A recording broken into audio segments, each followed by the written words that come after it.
Howdy YouTube. Welcome to my van build. A little introduction here before I get into installing this Flarespace Brushguard on the front of the van. Kind of an intro, little background why I am choosing to build my own van as opposed to buying a turnkey van or having a custom builder build it for me.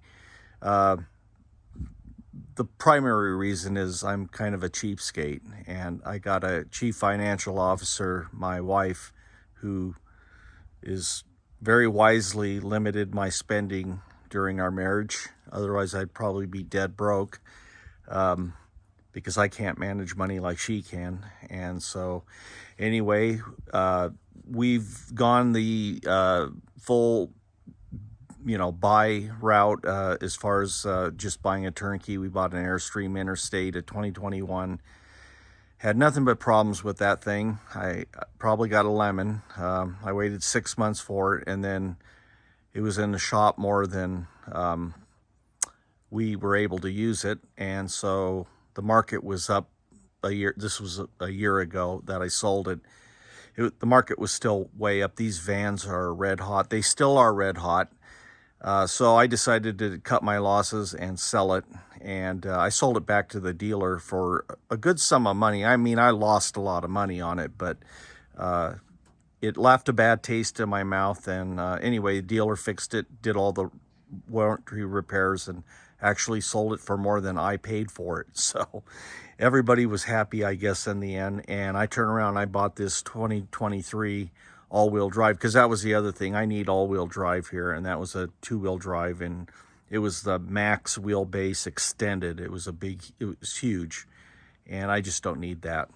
So I decided to go back to my roots and build out another one of these vans. I bought an 08 and the prior model to this one, and built it out over the course of a couple of years.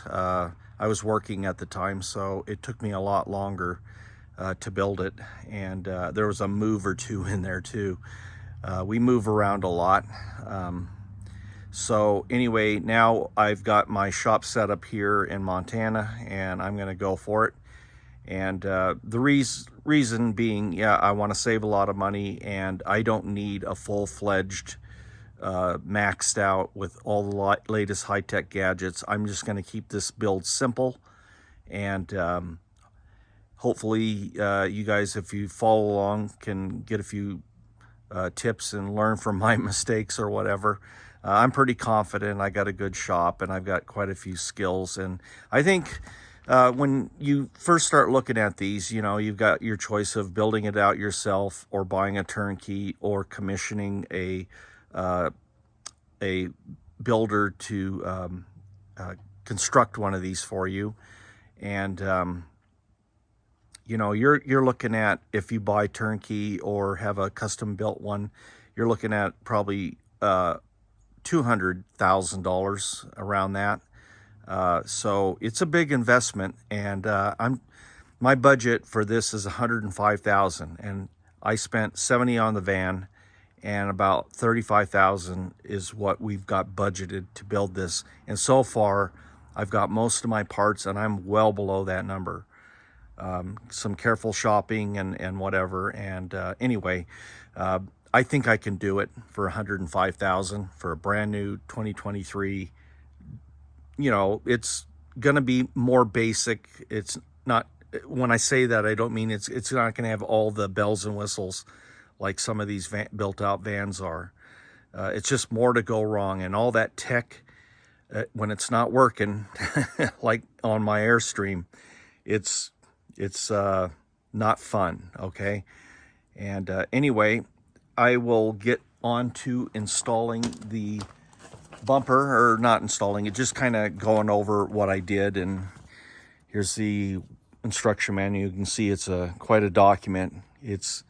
It's very well covered, every last little detail for what this is. It's 6 bolts holding it on, and a little wire rerouting. So anyway, I will get on this and show you what's involved in some hood struts too. I'll show those, and so this is actually two products that I'll be reviewing, and hopefully you'll get something out of it and follow along for the rest of the build. Now at this point I'm going to put on my Flarespace Tenzing Trailhead Brushguard is what they call it, and they refer to it as a brush guard and not a bumper. So in looking at this thing, it's 3/16" steel and it's reinforced here with an angle, very substantial. You can see the thickness of this thing, you know, and that's thick wall tubing. So it's, to me, it's kind of in between a bumper and a brush guard. I mean, it's pretty heavy duty. And the main reason I got this is for the suicidal deer that live around here. You know, I've known, you know, like maybe over a dozen people that have hit deer here, and everybody's got brush guards now, or deer guards on their vehicles. And, you know, my friend owns a body shop nearby, and he does a lot of front end rebuilds from collisions with deer. So you hit these modern vehicles with all the plastic up here, and you're going to do $5,000–6,000 worth of damage like that, right? So cheap protection. These are about $1,800, give or take. I got like $30 shipping. Everybody has the same price because Flarespace, you know, if you're a dealer, they make you adhere to their price structure. But what you can do with a lot of parts is get a deal on shipping, because a lot of this stuff's really heavy and it comes by freight. And so their normal shipping was like $250, but they had a deal for $30. Actually, it was a mistake, but they honored it. And so I got the bumper for, you know, $1,829, I guess. So a full on like a hammerhead, CATunes hammerhead, or an L, I don't know what they call theirs, but that bolts to the frame and has winch provisions for winch and all that, you're talking $3,000, right? So if you're not going to run a winch, this is a really good option in my opinion, because it's giving you a lot of metal up front and a lot of protection. It probably weighs over 100 pounds. And so you've got something up there, right? So if I hit a deer and I'm not doing 50, 60 miles an hour, if I'm like say under 40, I think that's really going to help me, right? It's going to lessen the damage to the front end. Plus, it gives me a place to attach, you know, I'm going to attach to the hoop with some brackets to mount those lights. So anyway, I'm going to get to it. I've got everything ready to go. You remove that factory sheet metal cross member, and the bumper is going to act as the cross member. You can see the channel, the angle right there. That's 3/16" steel, way stronger than that thing. But anyway, I've got you had to hog out these holes a little bit so you can fit the connector for the sensor through, and then reattach your sensors, your inboard sensors, if you have them. And you put your factory tow hook in, and that hides behind that little cover right there. So you have a recovery point. And it's pretty simple, 6 bolts, attach it, and it's gonna be rock solid, I suspect. So I'm gonna get to it, and then I'll pick up the video when I have it installed. So I got the bumper on finally, or brush guard, and kind of see the finished product here. 6 bolts, very painless to put on. Took probably about 45 minutes, and that's because, you know, I took my time. It's pretty quick to put on. So 6 bolts, 2 up here, factory locations. The sensors go right back in. You just reroute the wire No cutting, nothing, no monkeying with wire, modifying anything wire-wise. And here's the lower attach point. There's 2 attach points here, and this is a big, thick gauge bracket that hangs off the frame. It's held on with 2 half-inch, 3 half-inch bolts right to the frame. So this is a pretty solid point to mount to, and kind of gives you a little bit of a guard here. So 6 bolts, 2 on each side on the bottom, and then the 2 up here on top, and that's it. And this thing is rock solid.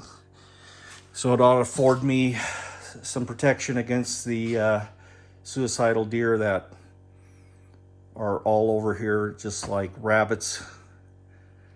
And it's a good, this makes a good place to mount your auxiliary lighting. And then the other mod, I thought I'd throw it in here since it's a very simple installation, is the CATuned Hoodstrut kit. These gas hood struts replace your little wire hoop thing that holds up the hood. It's pretty rinky dink, and this just allows you to pop the hood and throw it up and it goes up. So that's a nice little mod for about 120 bucks. I think I paid for this kit. These struts are actually made in the US. Amazing. And then this bracket that comes with it attaches to an existing point under the hood, so there's no drilling or anything associated with this.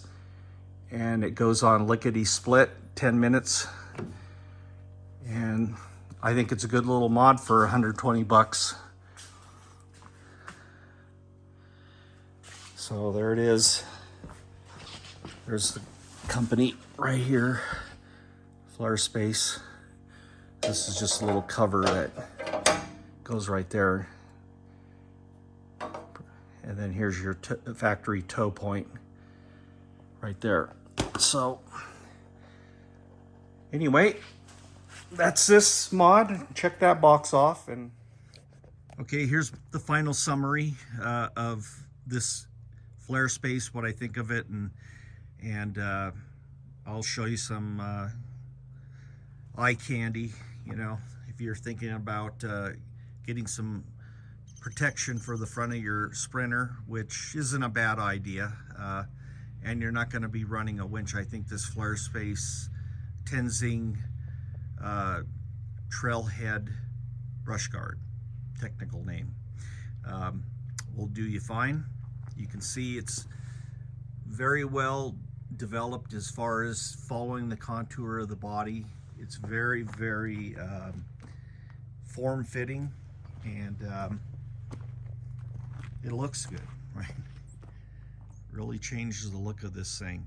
I didn't want to go full-fledged, you know, adventure van, apocalypse vehicle look, but I did need some auxiliary lighting, which is on there now, and I wanted some protection against hitting an animal. We got a lot of them around here, and it's quite common. See how form-fitting it is right here. It's nice looking bumper slash brush guard, and I'm very happy with the installation of it, and everything went very smoothly, and I recommend the product. And I think that if you're not running a bumper, this is a perfect solution to kind of get the protection of one of those heavy-duty bumpers without the added cost and the complexity and the weight and all that, you know. So anyway, I hope you got something out of this, and check them out. I will post or include a link to Flarespace. They have an excellent tutorial that goes into the detail of putting this on, and the background and the development of it and all that. And it's worth watching if you get one of these. But I honestly, you could get this, pull it out of the box, and just the instructions they give you, have it on there in half an hour if you have a helper, because at one point you have to have 2 people to lift this up on there so you don't scratch up your plastic. So thanks for watching, and I will see you on the next product review.